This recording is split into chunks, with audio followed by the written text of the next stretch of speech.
All right, welcome to Touch 'em All. Touch 'em All, episode 1, the very first episode. Numero uno. Yes, we have a lot to get to today. We are recording this Monday the 14th. It will be released later this afternoon, so you are hearing this all as up to date as you can. Impossible breaking news. And yeah, as we go. So first off, to get started, baseball's back. Baseball is back. Baseball's back. I mean, granted, we did have the Iowa Cubs, so we were watching baseball physically anytime this year, but baseball is back. Yes. Major leagues. It's Major League Baseball is back. We have a new collective bargaining agreement. It is a 5-year agreement that goes into effect immediately. So we got baseball for 5 years, minimally. Yes, That's at least. Essentially what we're saying. Yes. Okay. So we're good for the next 5 years. Hopefully we'll get fucking Commissioner Manfred out of here but by the end of this deal. Any man that smiles as he's telling shitty news, like it's like that. You can't be the face of an organization. Have you seen the comparison that was put out between when he announced that the lockout was continuing and he was pushing back games versus when he came out and said that they've come to an agreement? No, I didn't catch it. You didn't? No. Oh, so it was like total opposite. Total opposite. So like, when super happy that we're still having a lockout. Oh yeah. He was like, we're canceling we're canceling games. Blah blah blah blah blah. And he was like doing it with a smile on his face and didn't have a care in the world. And he was all good to go. And then when he announced that they came to an agreement and the agreement included all 162 games, we will get a full season still. It's just delayed a little bit. When he announced that, it looked like he was at a funeral, like giving a eulogy. You're like, man, I really thought I won this, but I didn't win shit. Yeah. So, but yes, baseball is back. And as I just said, the new agreement had in it that MLB would play all 162 games of this season. That's a deal. So it starts April 7th, so it just got pushed back a week. 1 week. Yep, okay. Not bad. Okay. They will make up the that 1 week. Is it at the end or throughout? It'll be both. Pick up an extra game if it's at home or whatever. Yep, yeah. It's a combination of both, and the tough thing about doing that is they also have to deal with like rainouts throughout the year as well. Right, so basically what they'll do is they'll schedule in some double headers here and there with teams to try to get the full season in, and then they'll add some games on at the end of the year before the postseason as well. And I'm guessing double headers are still short inning. So we will get into that as well. Okay. That's part of the new CBA and some of the new rules that are coming in. In addition to the MLB playing all 162 games, it is expanded to a 12-team postseason. 12-team playoff. So I'm not sure how I feel about that. It gives that last team that probably shouldn't have been there statistically, it gives them a shot. Because baseball, especially if it's going to be like a one game wild card. Oh yeah. Anybody and that's can what it'll win be. One game. Right. That's one thing that I've always loved about the baseball playoffs is it's a series. Like you have to not only like football, you have to be the best that day. Baseball for the wild card games, when it's just a 1-game play-in, you have to be the best that day. You put your ace out there and send it home, bud. But whereas everything else, you have to be the best. You at least got to beat me 3 out of 5. Yeah. 5 out of 7. You got to 4 to 7. But you got to beat me. You just got to beat me. Yeah. But one game, like I said, anybody can win one game. Right. So I think it'll make things interesting. That's for sure. I guess I'll see how it shakes out this postseason to really get my full feelings about it. Do we have a breakdown of the bracket? Like, is there going to be a team getting a bye, 2 wild cards play? Then who does that wild card play? Because if you already got wild card spots, But are you expanding the wild card? Because obviously you're going to have your 4 division winners. So I'm not sure exactly how. I haven't seen any way of how they're going to set it up. I'm guessing it would be. Oh, let's see.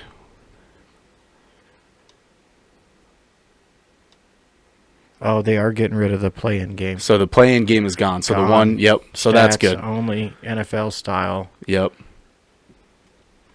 Tiebreakers.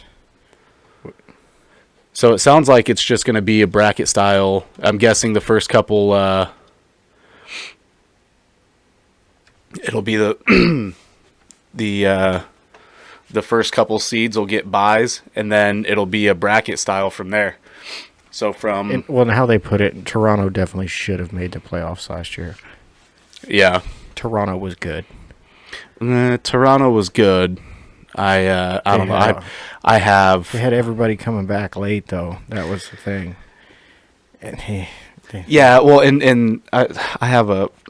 You had 3 teams that had 90 I'm not a big fan of last year's Toronto team because every time I fucking bet on them or against them, they always fucked me. Literally every game, I bet on them. I never hit anything for Toronto. Man, I only bet Vlad to hit homers. He was part of the Dinger Tuesday, bud. Yeah, get Vlad out there every Dinger Tuesday, bud. Yep. Was he going to? I don't know, but I like it. I like it every time. So I'll have to look more into that. How that postseason will shape up, but I think it'll be a bracket style, right? Like it is. They just add an extra. They're just adding, two extra teams. So you have, you're having one on each side, basically. Yeah. So, I mean, to me, you're gonna have wild cards play each other, and then whoever plays that one moves on, or I would guess, yeah. But, interesting. Yeah, I mean, I'm excited for it. I mean, I'm not against 12. I feel like any more than that's too much. I was content with 10 too. So I mean, yeah, I feel like you get too many teams in there. It just kind of at that point, it's like, what's the point of even taking teams out? You could be in the bottom half of the league and still make the playoffs. Right. Oh, come on. Right. Now. That's why I think 12 will be a good number. If you go much more than that, like if you get, but I also think why they need to find that right number is records. Because there's, like I said, Toronto last year, Cincinnati's another one. Mm-hmm.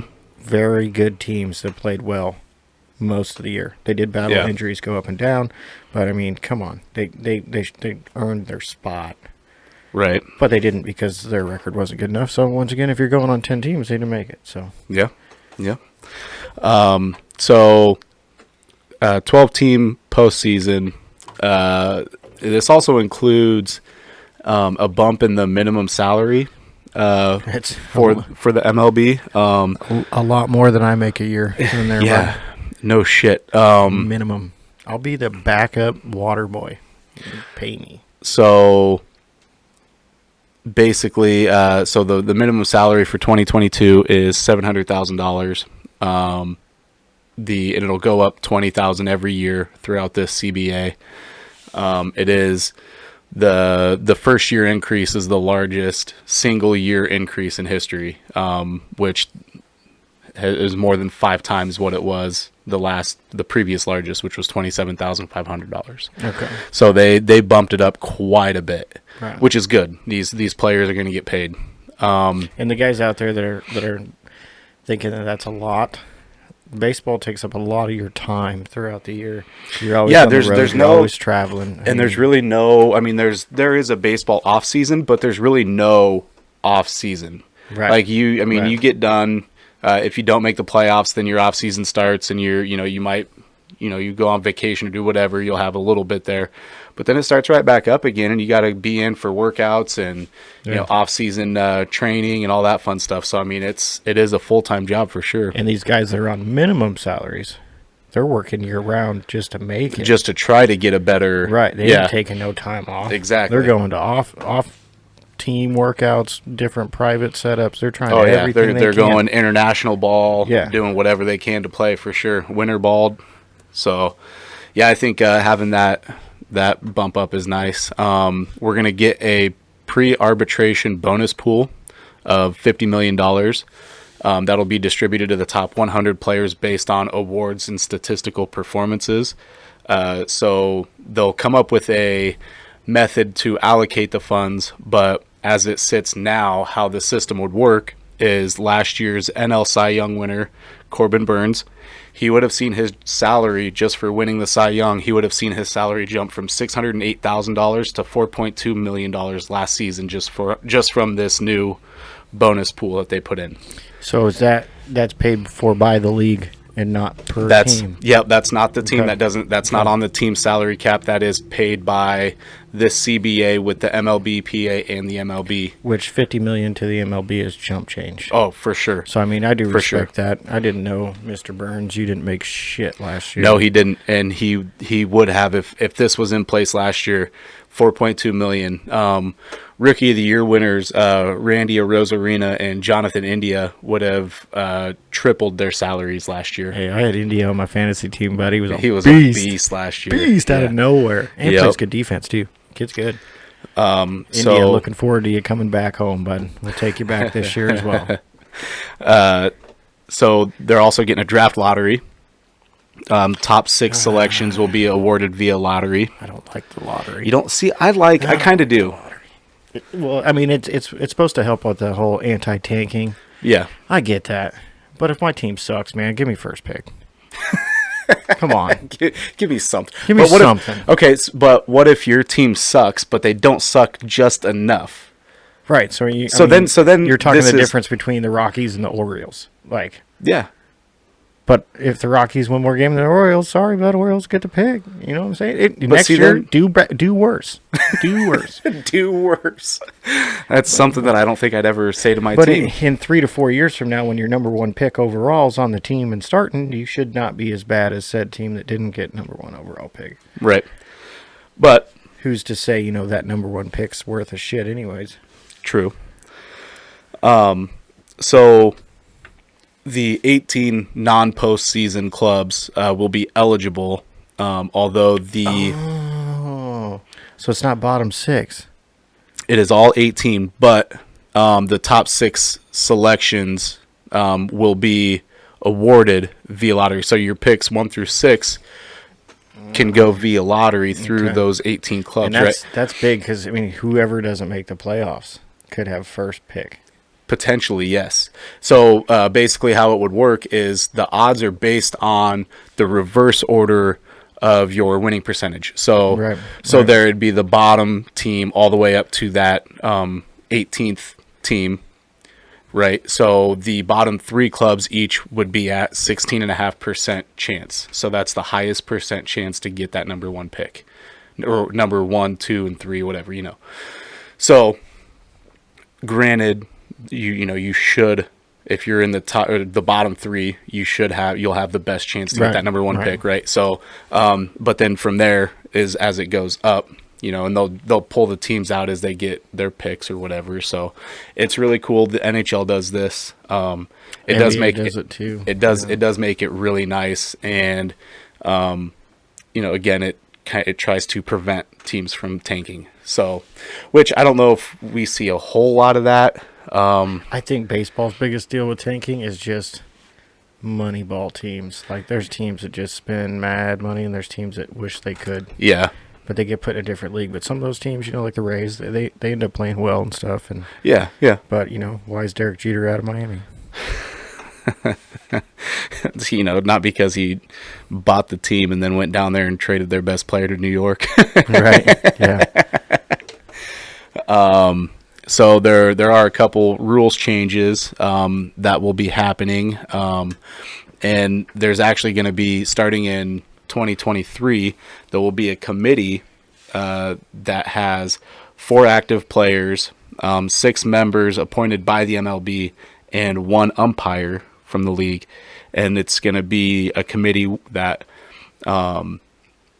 they'll be helping with adopting changes to playing rules like the pitch clock, base sizes, the defensive shift, and the automated strike zone. This one's going to be a topic.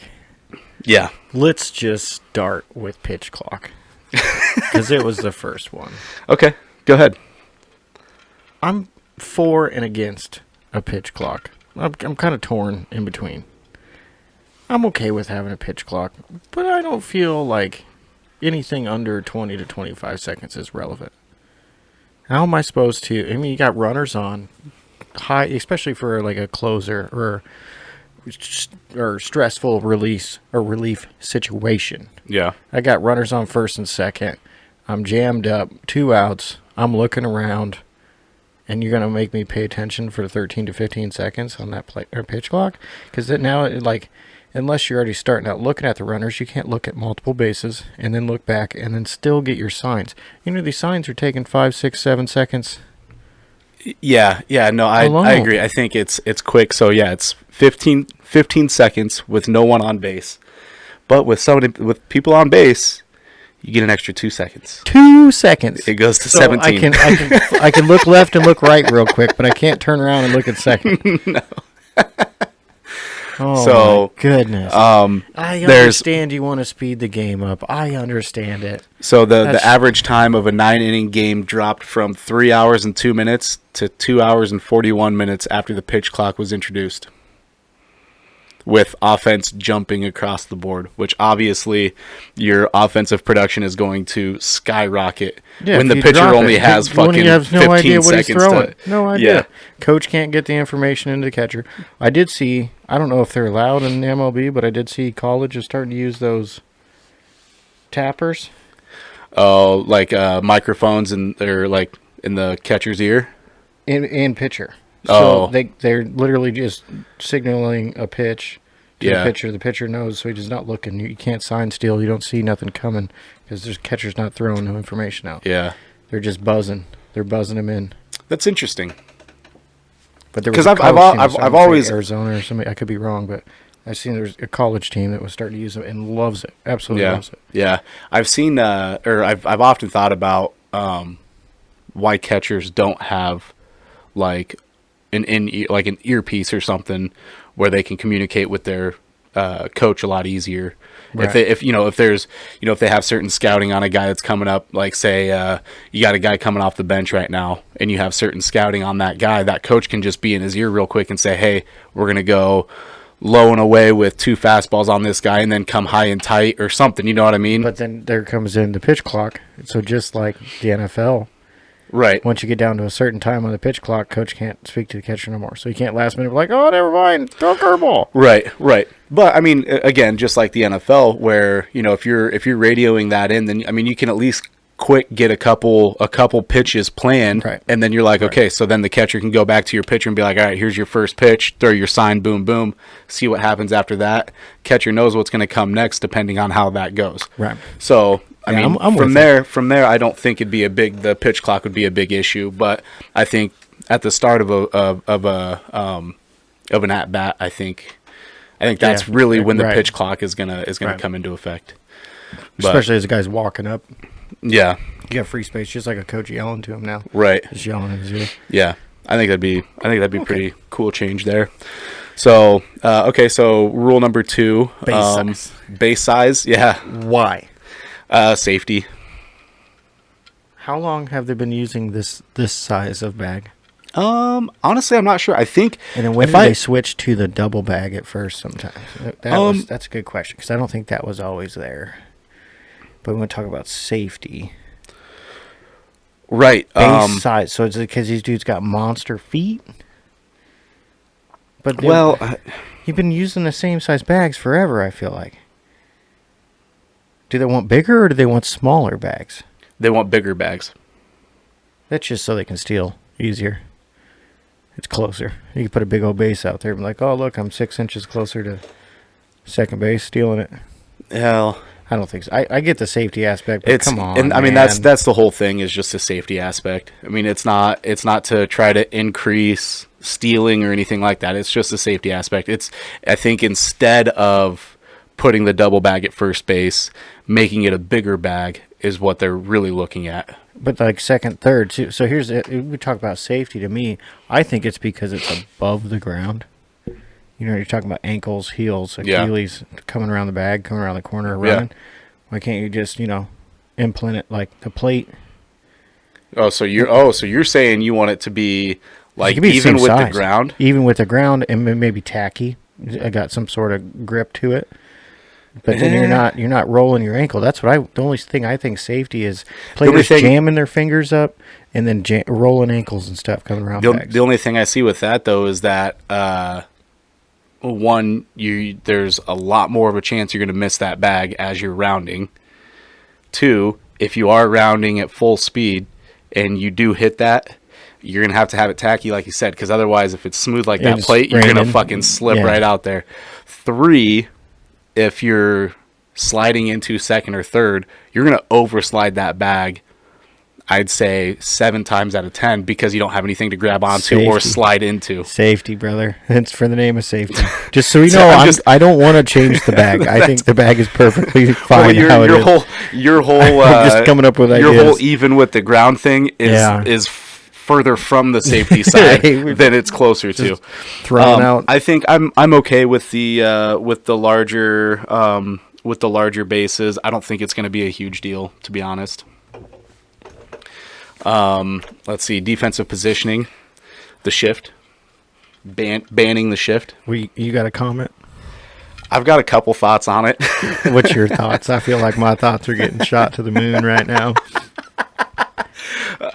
So I'd say banning the defensive shift. I think it's dumb. I think you should be able to position your players how you want to for that guy. If that guy's always going to pull the ball and you're going to put all 4 of your infielders on the left side of the field, hit it right. That hitter is getting paid millions of dollars. He should be able to hit it to the opposite side of the field. Fucking lay a bunt down. Literally bunt it down the third base line. Yeah. You will get to first. You might even get 2 out of that. Like, I don't care. I don't care if you want to shift or not. Honestly, I think that should be fair game. And I don't mind extreme pull, but the problem is with the shift for me, I do think they should leave the shift. I'm not a huge fan of the shift itself. I'm not either, because it does kill offensive baseball. Yeah. But to me, where it hurts to watch as a fan is not pulls. Well, like I say, you see anybody get up there that it is a heavy pull hitter, and you see the whole defense shift to that side. Okay, I get you. It's no big deal. Where they get robbed is when they don't pull the ball and smoke one right up the middle that's a single all day long, and you got the third baseman or shortstop right behind second base. So if you're pulling to one side, I get it. Yeah. But to me, it's when they rob singles up the middle, because you got 2 guys standing in the middle of the diamond. Well, it's like, dude, that was a base shift. I know. But if I'm moving everybody to my left and my guy hits it dead straight, I know it's part of the shift, but he didn't pull it down the line like he thought he was going to do. Right. He had a base hit and you just robbed him, which is still fine because I get it. Well, I'm with the shift. Yeah. Defensive strategy. Yeah. And it makes sense because of how offensive the game is and how many guys get paid to hit dingers. Right. Let the defense play. Oh, for sure. Some guys make millions playing defense and can't swing a bat. This is their chance to shine. Got a couple guys we could talk about that with. We do. We're trying not to be homers. Jed Hoyer, if you're listening. Yeah, no shit. We're a little unimpressed. We like his defense, though. I forgot I was going to try not to cuss on this show. Yeah, we're going to try to keep it PG-13. We'll try not to. There might be a couple that slip here and there, just because that's what we do. Yeah, this one's that's how we talk. This next rule is going to be a little spicy because I don't think they did change it. Did they? No, so the automated strike zone. Okay. They haven't done anything with it yet. We've been watching the K zone since we were like 9 years old, or I have at least. Oh yeah, for sure. Just do it. I'm over it. I'm over umps deciding games on blatantly bad calls. Now, if it's a slight mistake, that's one thing. But there's been some umpires behind home plate that I don't even know what you were looking at. Angel Hernandez, Jerry West. I didn't want to mention him by name, but they're not listening. Angel, Bro. Come on, man, you're killing us. Literally killing us. And you make way more money than I do, and I'll go stand behind home plate and travel the nation and call actual balls and strikes.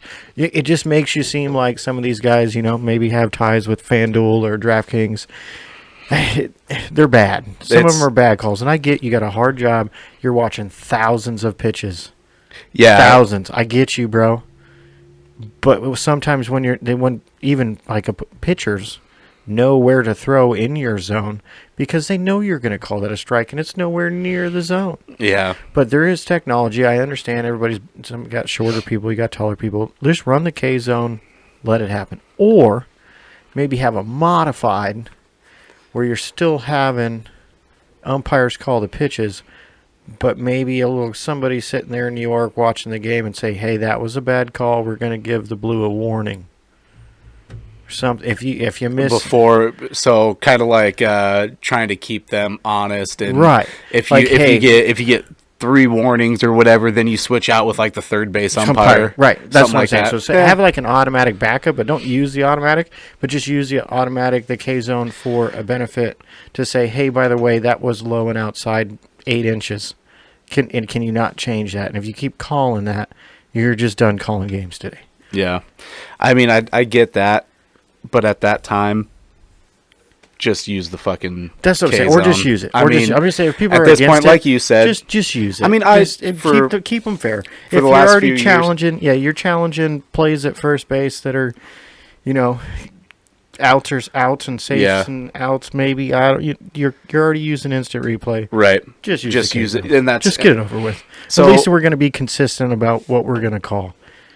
I do understand the human element of the game. Having that. You're painting the corners. I get that. Yes, Dave. Some people have gotten away with a lot more. Than painting. Oh, for sure. And there's also pitchers that have been screwed over royally. Oh yeah. With pitches that are just inside of the not even like on the corner, but still inside that strike zone, and they're balls all day, and just can't get a call, and that's what's frustrating. And again, I get the human element. I love the human element of the game, and that does get frustrating. But this has been talked about ad nauseum for so long, and I'm not knocking catchers. And just do it already, because catchers have had to learn with what they've had to adapt to. Oh yeah, and they've had to adapt to framing pitches. A whole new catching style of framing pitches where they got to bring. That was the '90s, but you weren't framing. No, and they were just letting it fly. Umps were calling it. You got it. Now these guys are. No, I mean they're literally moving their glove 3 feet. They're starting. Well, magic. What the big thing is now is that they're starting with their glove on the ground and raising their glove to catch the ball, so it looks like they're just bringing it up, and then they'll stop it and make it seem like that's where they stopped, where they caught it, and they'll throw it in the strike zone. So I mean, there's techniques that all these catchers are learning now to make it seem to get your pitcher that call, which I get it. It's part of the strategy. It's part of the game. I get it. Let's just end it. But let's just give me the K zone. Get rid of this and let's just do it. Let's just do it. I mean, might as well. But I think it needs to be an active K zone. So I mean, like the zone needs to be posted so everybody can see it. So if it's got to be, you got to have one on the back. So I mean, I want the pitcher to be able to see it. I want the batter to be able to see it. So you have no arguments about the zone. So if it's sitting on like the third base and first base line down on the sides, maybe one on the backstop so the pitcher can see it, so he knows it was in the zone. Well, and I think and where I see. Okay, I see what you're saying, and I think I know, like, I've seen it at the Cubs, the Iowa Cubs here in town. I've seen it there a couple times where they'll throw up the strike zone, and they'll show you where the pitches were for like the last at bat or whatever, right? Right. So if you just keep that up there on the backboard, on the big board for the batter, and then if you get something on the backside, like, don't even go that much information. Just current pitches, like your right. That's what I'm saying. Like that last pitch that was just thrown, the batter can look up and see where it was. Right. You know, it was called a ball. How much of a ball was it? Because it looked pretty close. Okay, it was just off of the plate. Right. I would get that. That'd be okay. Because I mean, a blue's telling him low and inside, or just outside. Right. You know what I mean?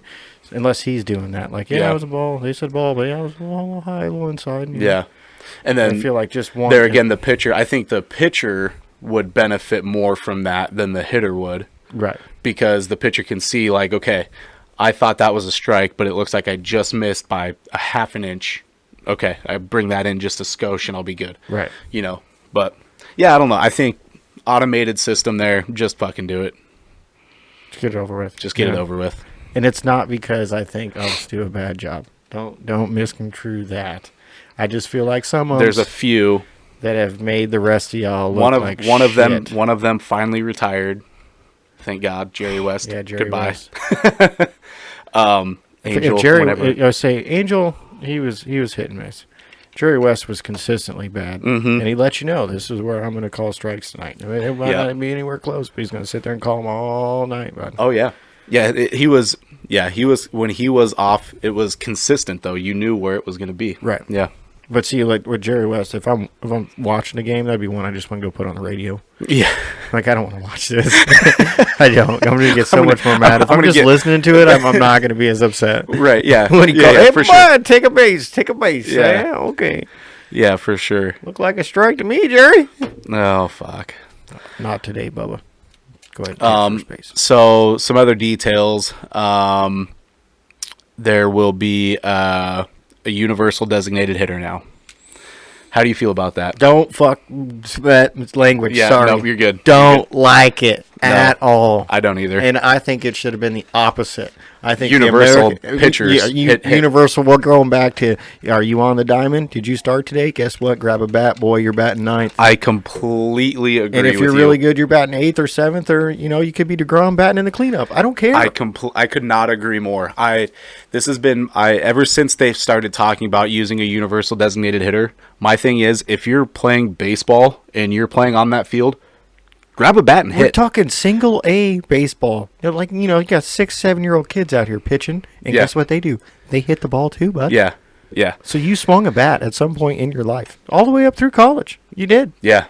I don't like it. I hate and I the don't universal like how designated hitter. They pounced on the NL because once again, it seems like baseball just wants more offense. So let's get the pitchers. And that's exactly what it is. They want because you look at it every year though. The American League does have the advantage when it comes to DH because National League rosters aren't set up to have a guy that just rakes.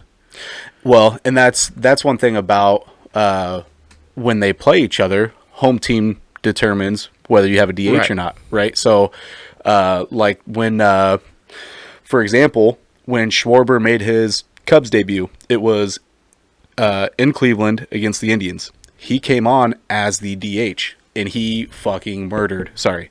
He murdered. We're going to try to keep this We're going to try to, but it was amazing. And at that time, that was, it would have been great to have him as a DH. Right. But why can't we bring him back now? I know. I am kind of hoping. They probably all got salty taste in their mouth, so I don't blame them. I don't blame them either. Cubs kind of have that reputation. And if I had to go back, like you're going to pay me 10 times more than you thought you were going to pay me when I left. Yeah. I love Chicago, love the Cubbies. I'm coming back, but $45 million a year. That's what I want. Yeah.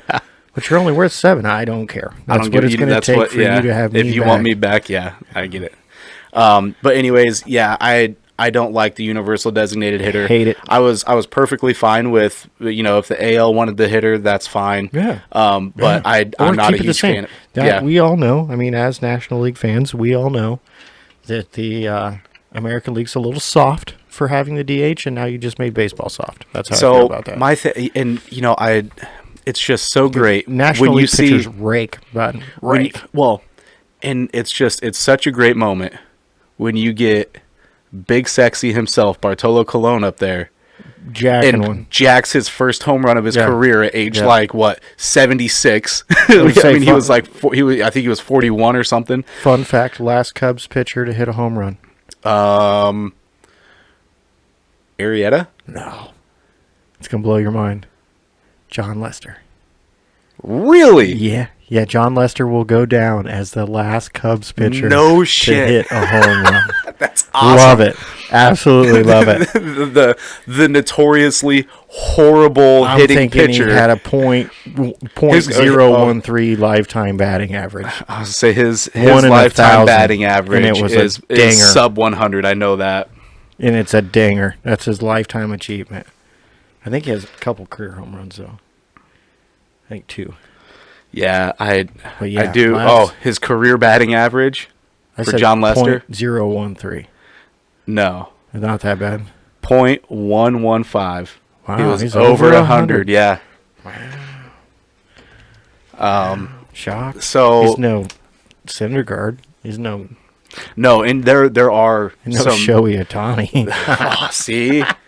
But once again, he's in the American League, and they know. got to run him at DH. Yeah, they were running him at DH, But, and then when he did pitch, I think when he did pitch, that's what I'm wondering. If he did pitch, he can't be DH too, because you can't have 2 spots on the roster, can you? No, but you can. But your DH doesn't have to hit for your pitcher. I don't think. I say I'm not sure about that rule.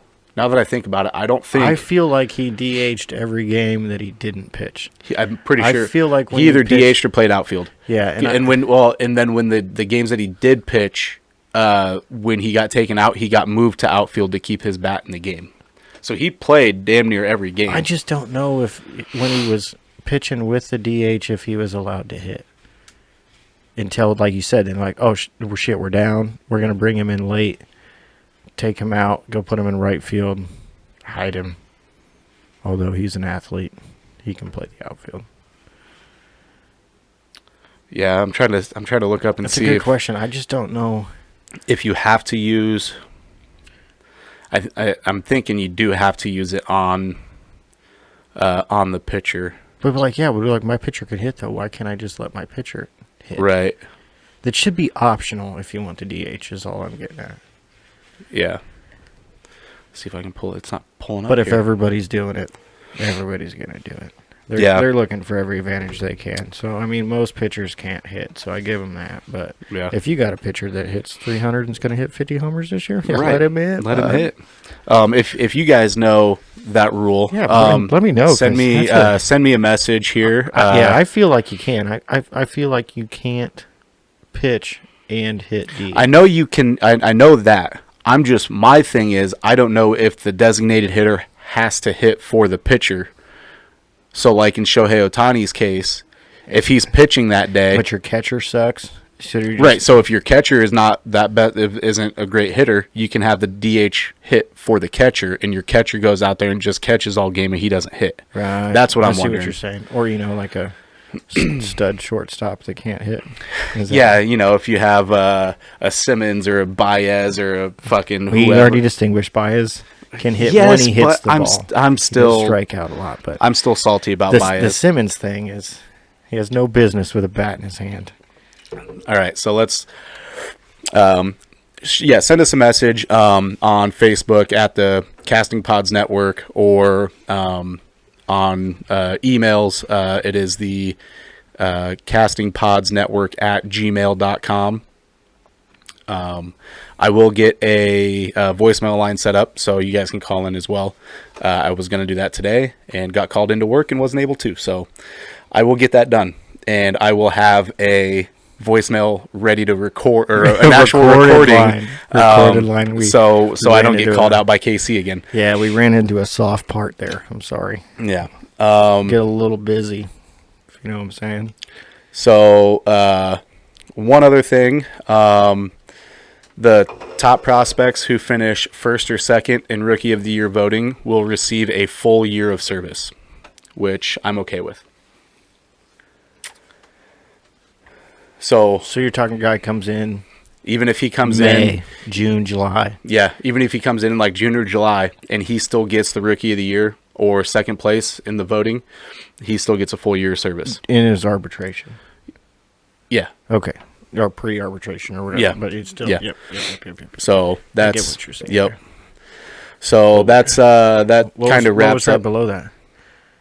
Clubs promoting top prospects to opening day rosters will be eligible to receive draft picks if the player finishes in the top 3 of Rookie of the Year or top 5 in MVP/Cy Young. Yeah, that's to avoid. So that's to avoid like compensatory picks in the NFL. Yes, but this is also to avoid the the service time manipulation. So like what the Chicago Cubs did with Chris Bryant. Chris Bryant. Sorry, Chris. Come on Yep. back, bud. Come on So back. basically, that's what they're trying to get away from. So if you have, you know, A guy that, if you got top prospects on your roster and you have them on the roster for opening day, if they finish great, then you get picks out of it. Which I like it. I think I like is it. it just helps the players in the long run. Like, So don't send him back down to Des Moines and as he's going to win a Right, MVP. right. Okay. Yeah. So, well, that'll wrap up the CBA. There's a lot of stuff there that's happening, but it's all over with now. So we'll just got to watch the season now, which again starts April 7th. All of the free agent signings and the trades. Does that, not to interrupt, does that say 3 a.m. Arizona versus Colorado on the 17th? It sure does. I will not be sure. watching that game if it's 3 o'clock in the morning. Is it in Mexico? Is it in Well, Japan? it'd be in Arizona, but that's Seems a little early. that. Little early. There's a 3 a.m. game right there too.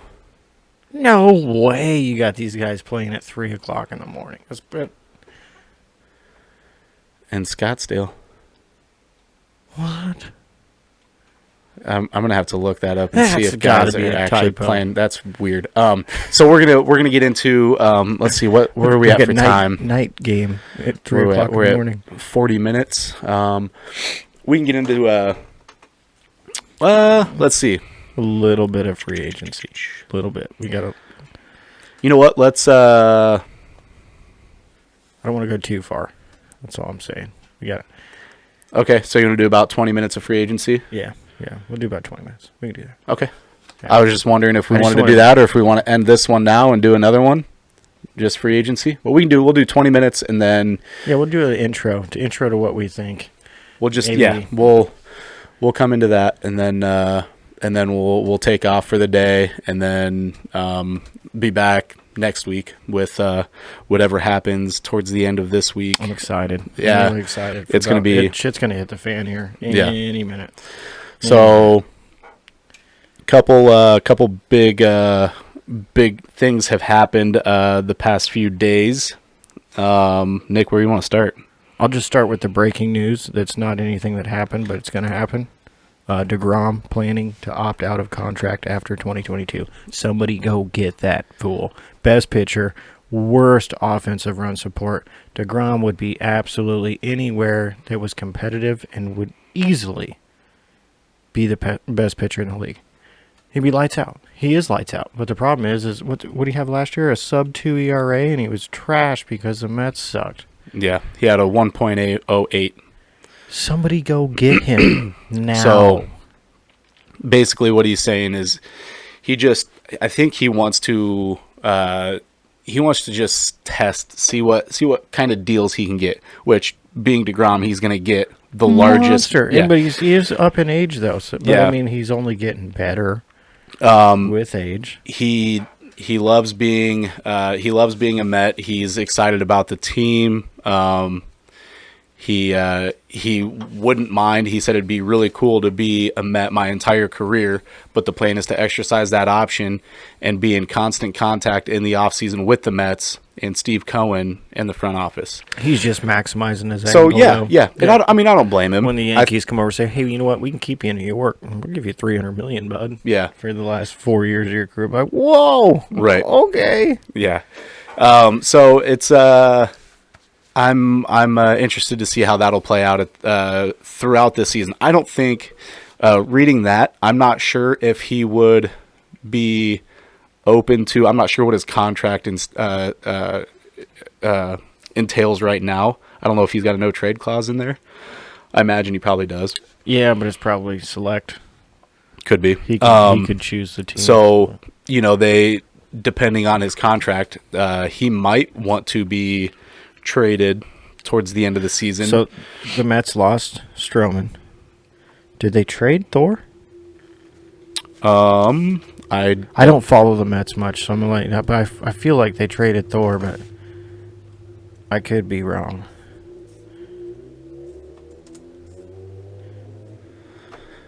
How do you? I don't know. It's S-Y. Oh, I put it. Yeah, There we go. SYNDERGAARD. Huh? So he is with the Angels. Yeah, they did make that trade. Okay. Yep. Which Joe Madden gets an ace, bud. Love Thor. But that's what I'm saying. So you love being a Met, but did you love being a Met with, other high caliber arms? Right. Not just Pete Alonso. Because they're going to lose Neil Walker. They're going to lose. They're talking about trading J.D. Davis. They already. Javi's not coming back. Javi's in you got Detroit. Lindor. That's cool. Yeah. But all the pillars to the foundation are going bye fast. So is that why he's testing free agency? Could be. Could be. Speaking of Pete Alonso, he was involved in a car accident in Tampa on Sunday, which he described as brutal after his car flipped over 3 times. And I'm seeing a picture of this. Looks like a and Jeep. It looks rough. Looks like a Wrangler. Yeah, that's not looking very good at all. That he says he's lucky to be alive. Is that it's a Ford pickup. Ford Super Duty. We go, what do we say about diesel Ford pickups, man? But yeah, it's laying on its side. It's all fucking beat up. Sorry, it's all beat up. Didn't he win a brand new car on the Home Run Derby? Was it that Super Duty? I don't think they give out trucks for that reason, but probably not a good joke. But yeah, he says yesterday. Red light, he said yesterday I got in a really brutal car accident. Alonso told reporters. Real close experience to death. My car flipped over probably about 3 times. Guy ran a red light, T-boned me, and to me, I'm just really thankful to be alive. I'm really thankful that I'm healthy. Very thankful to be here. Anything can happen at any given moment. So he is fine. The wreck was so bad that he had to kick through his windshield to get out of the vehicle. Well, yeah, I mean, the truck was laying on the driver's side door on the driver's side. So I doubt he was able to climb up. He's a big boy.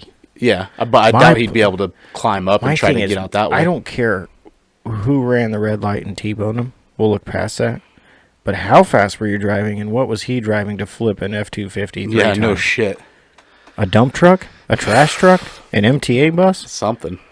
And he had to have been flossing. How do you flip a truck? That's a lot of weight. Yeah. The Mets slugger said everyone involved in the accident is okay and that he will be ready to go for full spring training activities on Tuesday. So, scary incident for him. He is okay, and he will be reporting in full to Mets spring training camp, which is down in Florida. There you go. Yeah, that's probably why he's in Tampa. Yeah. Yep. That would make sense, actually, now that you say that. Yeah. I didn't put that together. Mets, you probably want to move that to Scottsdale. Just throwing it out there. But I know you guys play in that Grapefruit League or whatever it is, not the Cactus League. Grapefruit League, yep. One other rule change I wanted to talk about. Uh-oh. Sorry to go back. What did we miss? We had said something about all 162 games, and some of them will be double headers. Oh, yeah. Double headers will be full 9-inning games. Thank you. They're not 7-inning games, so they will be all 9 innings. Man, fantasy-wise, that's a big step in the right direction. And there was a thing. Was it last year or 2 years ago? I think it was last year. Don't remember who it was. Had a perfect game, but it was the first half of a doubleheader, and it was only 7 innings. So it wasn't. Count. So it doesn't count as a perfect game, which I think it should. I can't remember who it was. Well, I don't think it should because it wasn't 9 innings. But you should have played 9 innings. I think it should count because it was a full game under the conditions. All right, but there should be an asterisk.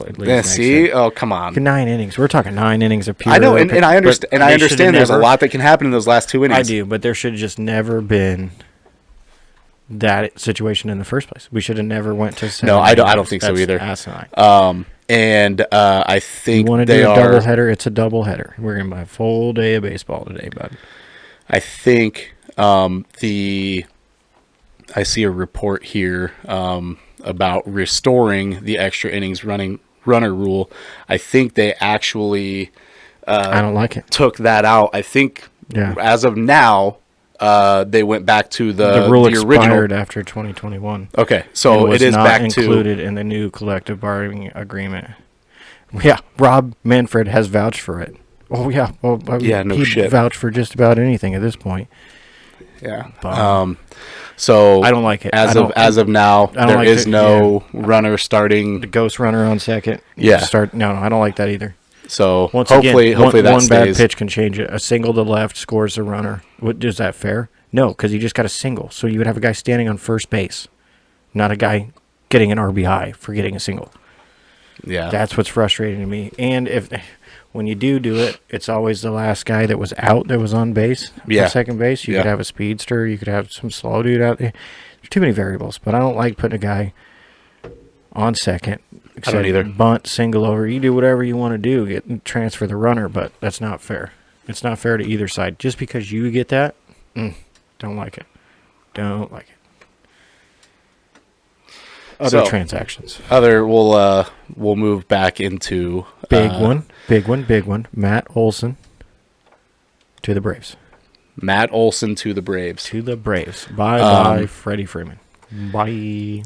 Yeah, Freddie Freeman is still a free agent. He has not signed anywhere yet, as of this recording, and I am actively looking for new signings here. So Freeman is still a free agent, and there was talks that Braves could still re-sign him. I don't know why they would, not now. But I think Freddie Freeman is moving on.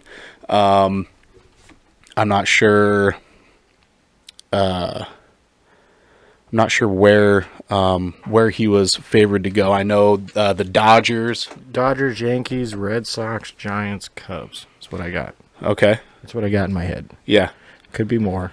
Yeah, well, I mean, he's a all-star first baseman. Yeah, but you got some of these teams that already made their big splashes. Right. Already spent all their cheddar. I think Yankees are trying. They're trying to move and make some happenings for him, but I think he'll end up with his hometown Dodgers. I think he'll end up at the Dodgers. I would love to see him in a Cubs uniform. Oh yeah, obviously. Obviously, I'm not knocking that. I don't think that'll happen. I don't think so either. I can wish. I mean, we got a bunch of money to spend, and I know, and that's the thing. We were talking about this last night. Not spending the money that we have sitting there in the bank because they're too worried about buying a soccer team. Yeah, I don't know what that whole deal is, but I don't get it.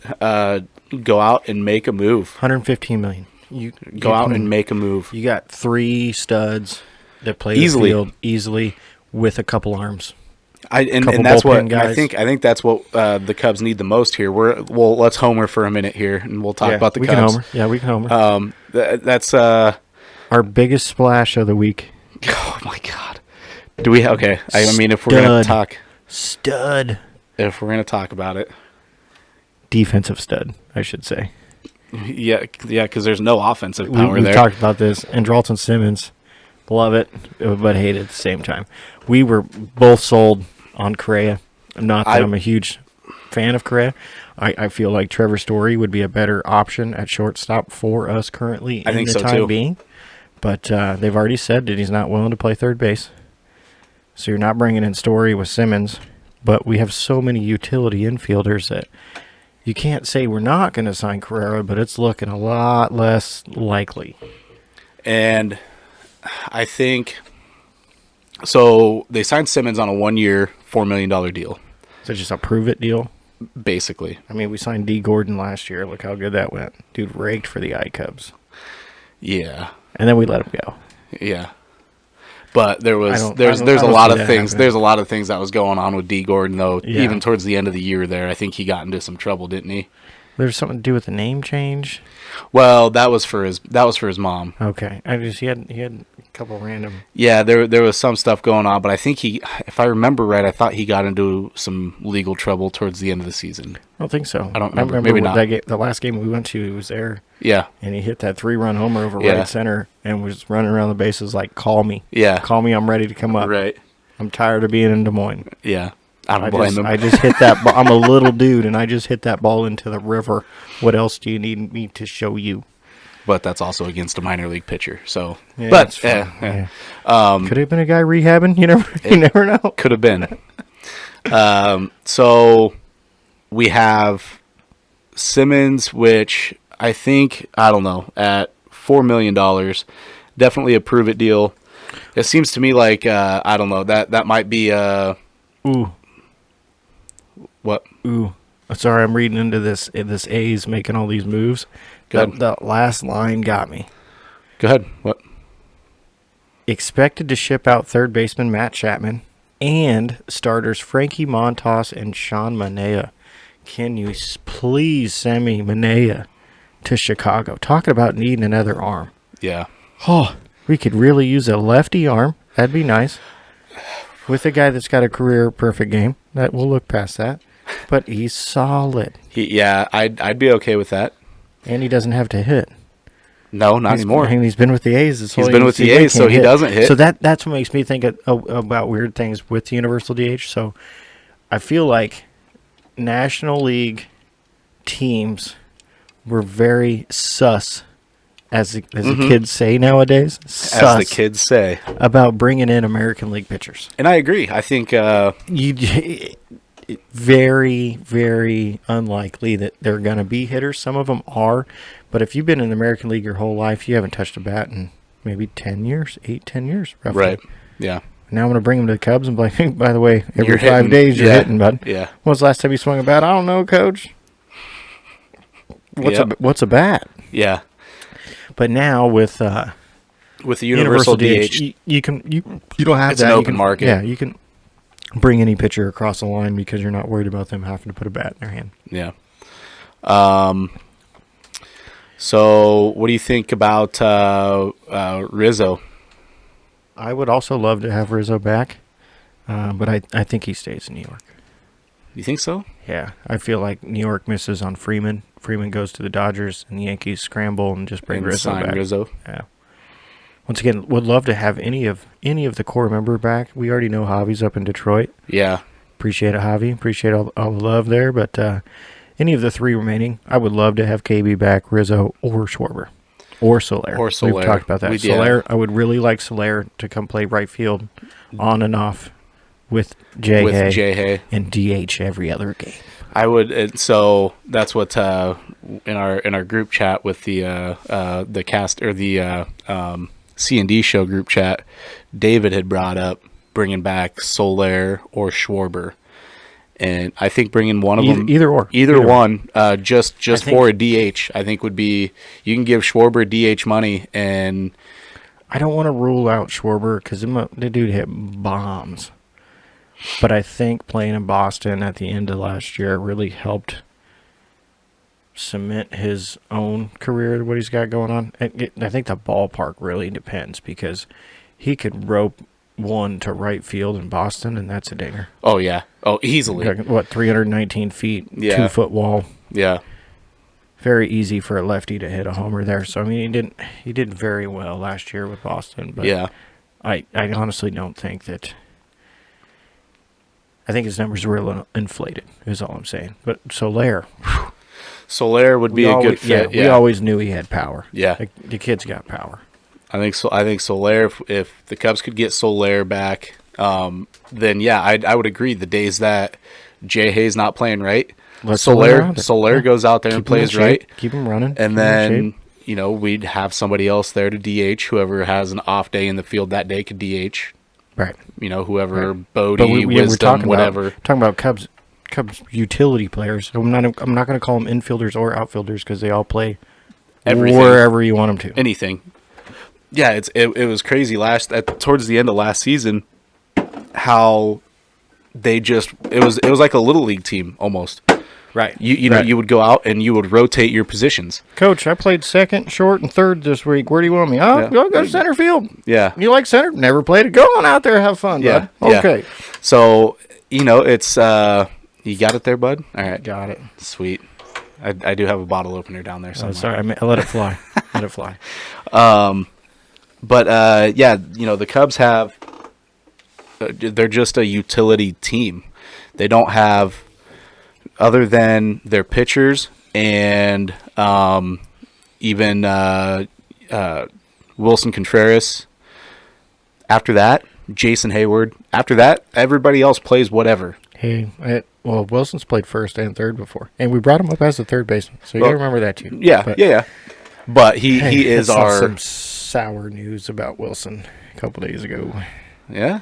Yeah, What was that? he was a little upset.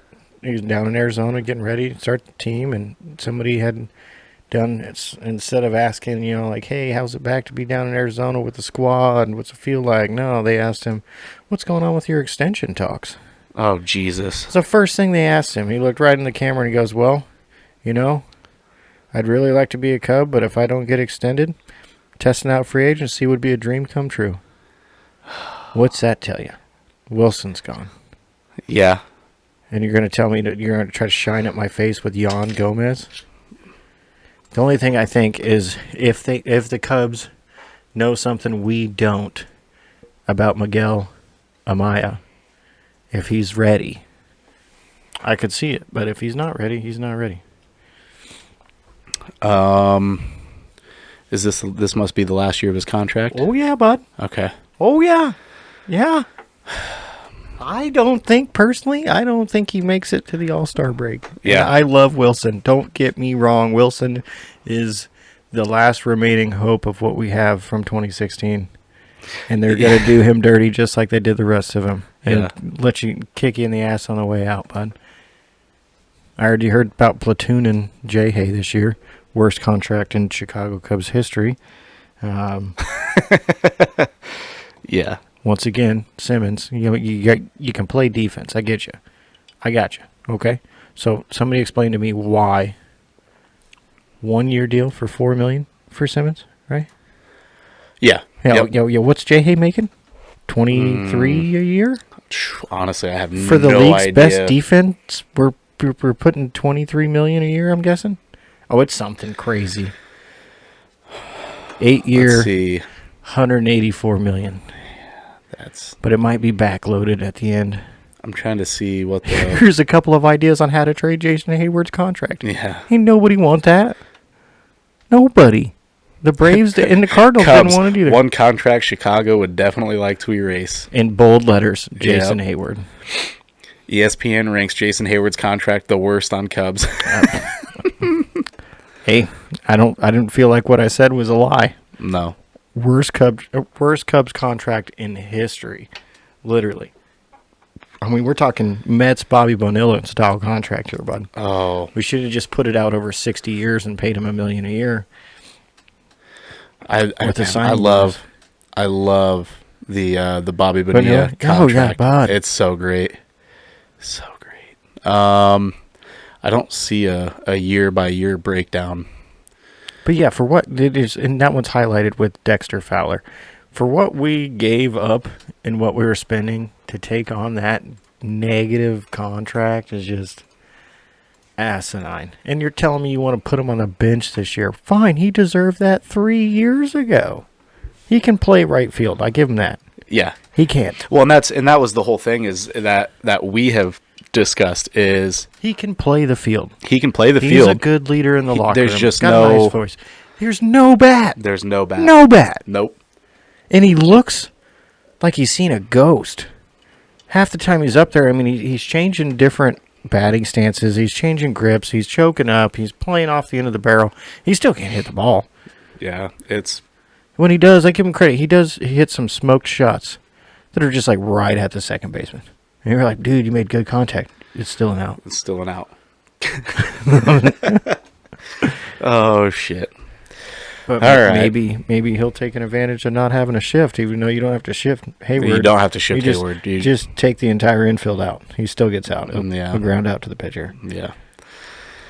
All right. Well, Episode 1 in the books. Episode 1 in the books. That'll do it for this week. I've got a couple ideas of what I want to do with this show and with like a community.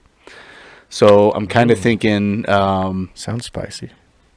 So my background here is from the 515 hockey show, right?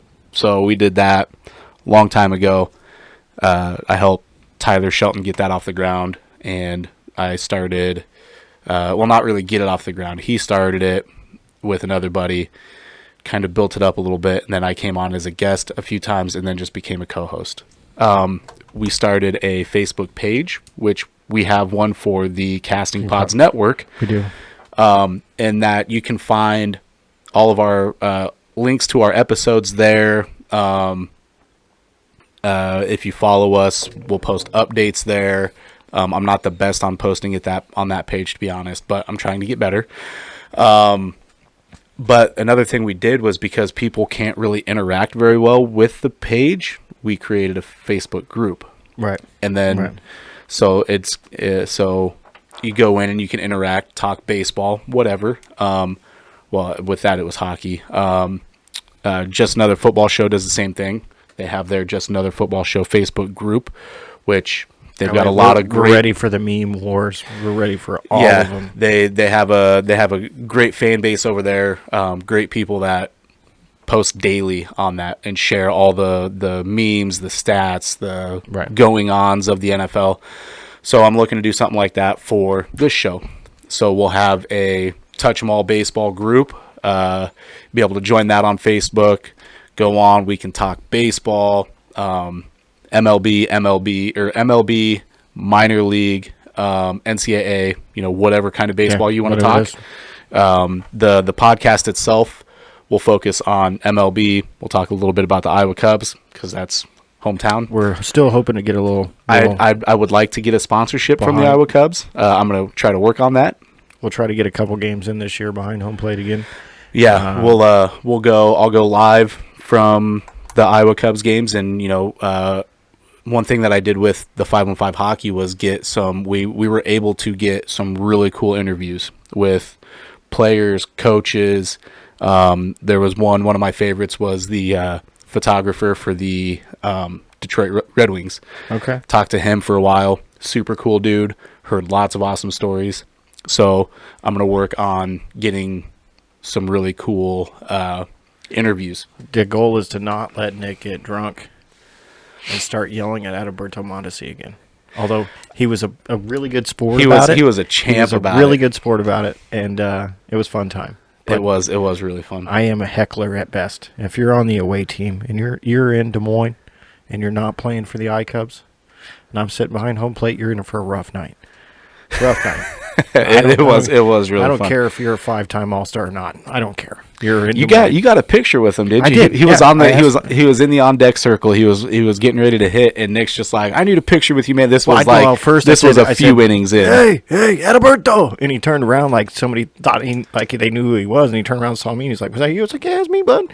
You're on my fantasy team. I love you, bro. Love you. Then he wanted to take a selfie with me, so we tore it up, man. Yep. So I'll try to get some cool interviews lined up. I will be having guests on every week. It's not just going to be me and him. It'll be me and somebody else. Nick will be a regular on the show. Just part-time, though, too. Nick and I love talking baseball together, so he will be a huge part of the show, as well as David from the C&D show. He will be on as well. He wants to be more of the he wants fantasy to do type. So if you got any fantasy baseball questions or anything like that, yeah, you shoot him at Mr. David Jones. That's he wants to do a fantasy segment through the baseball. Yep. So I think what we might do is I'm going to get him set up at home, and he'll record his little segment at home, and it'll be like a 5-10 minute fantasy, like a David's Fantasy 5 or whatever, and it'll be like a little fantasy segment that I can plug into here during the show and get a little fantasy update, because that's his thing. I love playing fantasy baseball. I'm not great at it. I'm not So I draft David with my heart and not my mind. Well, I draft with with who I know, and, and then next thing you know, Cubs. I don't know. I picked Jonathan India 14th round. Why? Yeah. I don't know. I needed a third baseman. Right. Kid was a beast. Pure luck, though. I would have never told anybody to ever do that. Yeah. So yeah, we got a lot of things coming with this show. I am super excited. Keep on the lookout for it. This will be on Apple Podcasts, Spotify Podcasts, Amazon Podcast, iHeartRadio Podcast, Stitcher, wherever you get your podcast. That's where you'll find this. Yeah. It will also be on YouTube. What up, YouTube? Yep. The Casting Pods Network YouTube page, and there you will find 2 playlists, one for the C&D show. You can go check that out. That's just a general us guys sitting around the microphones bullshitting and drinking. So if you like that style of podcast, go check that out, give it a listen. But this will be under its own playlist. Touch them all. Strictly baseball. Just strictly baseball. Everything will be there. You want to bring up, but strictly baseball. Past, present, future. We're here to talk. Yep. So I will get a voicemail line set up so you guys can call in and share your thoughts on what's going on in the baseball world. I do have an email. It is castingpodsnetwork@gmail.com. Find us on Facebook. You can message me on Facebook as well. Either the Casting Pods Network Facebook page or my personal page, Chad Reynolds, if you are so inclined to do that. But ladies, leave him alone. I am taken. Sorry, ladies. Yeah. You don't want none of that smoke. Nope. That's one thing we have talked about on the C&D show. So, Chad doesn't want that smoke. So you don't want that smoke. No. So, with that being said, I'm hoping Cameron Smith pulled it out. I've been anxious. I have not stared at my phone. I know. I've been pretty impressed. You got some money going on Cam Smith for the Players Championship this week, and my guy here, he's got a mullet as well. So when we're betting golf, we're betting anything. Hey, we gotta roll the mullet, brothers. If you got a mullet and a mouth mullet, a mullet and a mouth mullet, let's go. But I'm just so anxious to see. But he was looking good. Yeah. So. All right, well, that's it for this week. Nick, you got anything else? No, I'm good. I'm ready to see baseball. I'm hoping to not have to catch a Rockies game at 3:00 in the morning.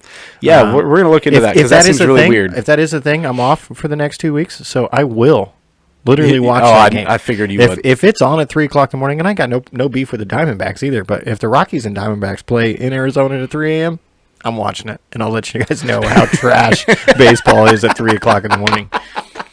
Yes, I look forward to that. That's what, it's got to be somewhere else. If it's accurate at 3 a.m., there's no way it's in Scottsdale. It said it was. It said it's in Scottsdale. I don't know. No way. We'll see how that plays out. Even 7 or 8, that's pretty early. Yeah. I mean, they're trying to get as many games in as they can. Hey, sorry, your start time is 3 a.m., bud. Oh, Good shit. luck. All right. Alrighty, toodles for the first week. Yeah, I mean, if you guys have any questions or anything you need to bring up, just let us know. Give us a holler. Yes, please do. I'm excited to be here. We love baseball, so yes. We will keep you updated. Maybe before the season starts, what I'd like to say is me and Chad will maybe come up with maybe division winners and a possible sneak pre-World Series champ, maybe. Oh, so, yeah. We'll come up with that, and we'll talk that through and what we think, and we'll see throughout the season how everything plays out. Our guesses were. Yeah, so. For sure. All right. Well, for this week, toodles. We'll see you guys later.